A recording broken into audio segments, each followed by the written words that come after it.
Alright, trust me, the thumbnail isn't clickbait. Watch to the end of the video to find out how you can do a 5 block jump on the honey block, which is the block you're not supposed to be able to jump on. So, if you watched my last video, which you didn't, you would know that I had a go at the honey block just a little. But I don't see that much use for it in parkour. Which is kind of embarrassing now, but you know, I think that's a good thing. I mean, you probably don't need me to tell you this, but the honey block is... the best block in the game. But while the honey block is great in redstone, it's got to be the best block for parkour. Now quickly, before we start, you know what this graph is. Apparently, according to YouTube statistics, only subscribe anyway. So, the honey block, we all know you can slide across and down it, and that's pretty fun on its own. But there are some special, hard to find mechanics that the honey block has that make it so much more cool. So I've made this parkour map to explore all of these mechanics, and the download will be in the description for you to check out. As a disclaimer, this parkour course isn't possible without knowing about these special mechanics, so be sure to watch all of this video before trying it. Also, if you're interested, at the end of the video I'll be talking about what I'd actually change about the honey block. The first thing I noticed was that while you can't jump very high while you're in the middle of the honey block, if you shift onto the edge of it, you can actually jump fine. Yes, that's right, if you stand on the edge of a honey block, its stickiness doesn't affect you. Also, if you're on the edge of the honey block, you can sprint fine without being slowed down by the honey block stickiness. Now, actually, this is something that is already present in the game with other blocks that affect your motion when you're standing on them. For example, if you're on the edge of soul sand blocks, you can run just fine, and also if you run on the edge of ice, you don't slide, but stop immediately. Which is kind of weird, but I think it's a cool mechanic, so please don't patch this Mojang. Now, there are a whole lot more mechanics that are based on the same concept of weird stuff happening on the edges of blocks, and I'm going to call them edge effects. So what else can edge effects do? Well, let's think about what happens when you slide down honey blocks. You can face outwards and inwards to adjust your speed, which works the same way when you try to walk into walls. And you can also shift to slow down your speed for more precision movements like fitting into this 1 block gap here. However, the really cool thing with honey blocks happens when you press the sprint key. Now, while making this map, I was trying to gauge how possible it was to make this section with lava, i.e. how steep an incline the lava would have before it becomes too hard. And I noticed something strange, which was that most times I tried, I hopelessly failed, but then occasionally I would easily clear the lava and even overshoot.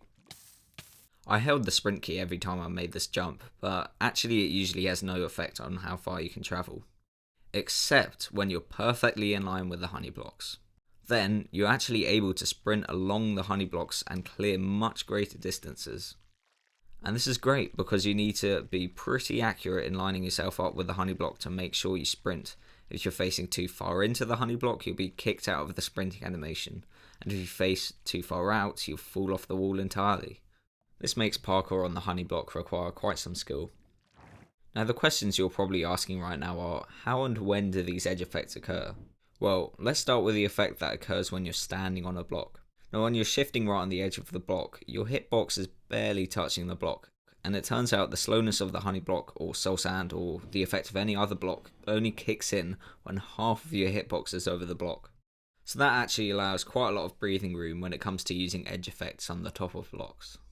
However, when it comes to sprinting on honey blocks, it's a little bit more difficult. Now, there are 2 key components that make up the honey block, which are the actual hitbox, which is 1 pixel shorter in each direction, apart from, interestingly, the bottom, and the sticky outer part, which makes the honey block look like a full block. In order to be able to sprint, you can't be in contact with another block. You can see this when I'm running next to this wall. I can only start to sprint when I'm in line with the wall and not in contact with it anymore, at an angle of 0 degrees. The same goes for the honey block. I can't be moving into the block's central hitbox because then I can't sprint. But I need to stay within the sticky layer in order to keep wall running, otherwise I just fall off.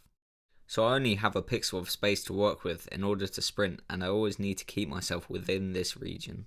Another byproduct of the reduced hitbox of the honey block is that you can stand on full blocks right next to the honey block, which can lead to some interesting parkour designs. You can sprint along this too. And this allows you to do this 3-block 1-up jump, which requires you to have a sprint start.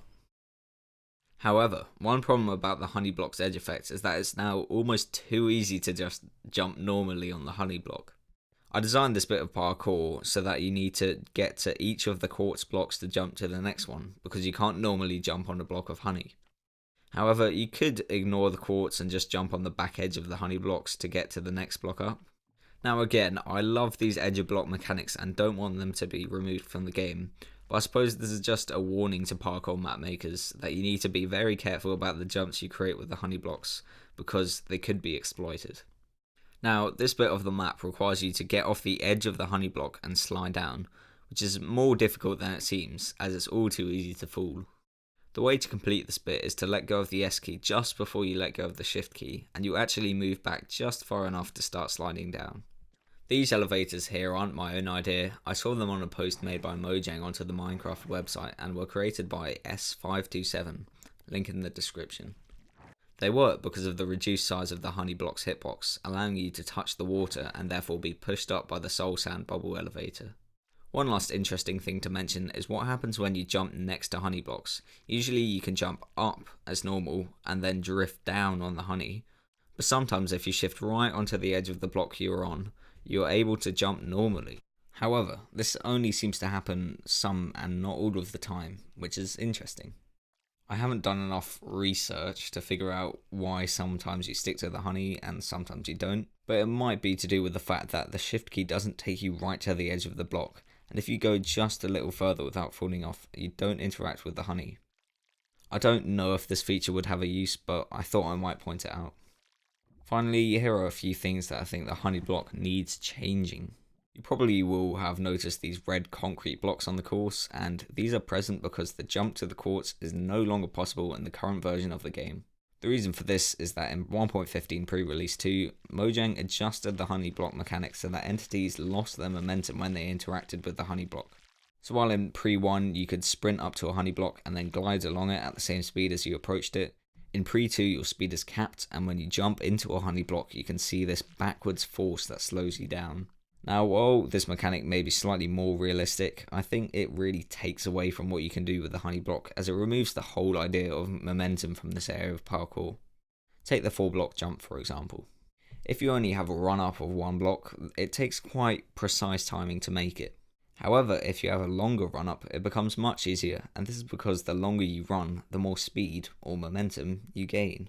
This idea adds another dimension to Minecraft parkour, which means that while under normal conditions you can't complete a jump, if you're already moving, you can make it. And I think removing this feature from the honey block limits its potential a little. It also feels so much nicer to play with in pre-1 because you don't have that annoying resistance to your motion. Another thing is that I don't like the honey block's grid-like pattern. It looks quite ugly. I think a way to fix this would be to make the honey block's textures connect up, just like fences when placed next to each other connect up. I even think the same could be said for slime blocks. Those could benefit from connected textures. One final feature I'd like the honey block to have is the ability for entities to stick to its underside. I think it would be nice if you could also move along while stuck to the bottom of the honey block, and to release yourself you would just press shift. You can stick yourself to the underside of the honey block either by jumping up towards it, or if you're sliding down it, once you reach the bottom you get stuck to it. So anyway, that's it. The honey block is great. Ignore my last video. Actually don't, because I still think bees need to be smaller. I still don't like the target block, but I still think the Nether update will be really cool. I recently watched Grian's video on the Nether update, and I totally think the geyser jump pads he's come up with would be a great addition and another useful parkour block.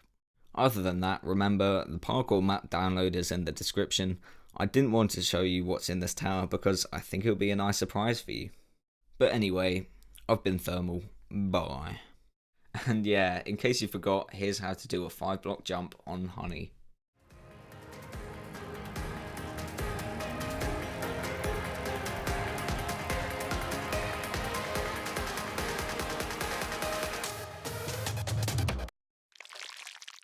Oh, subscribe anyway.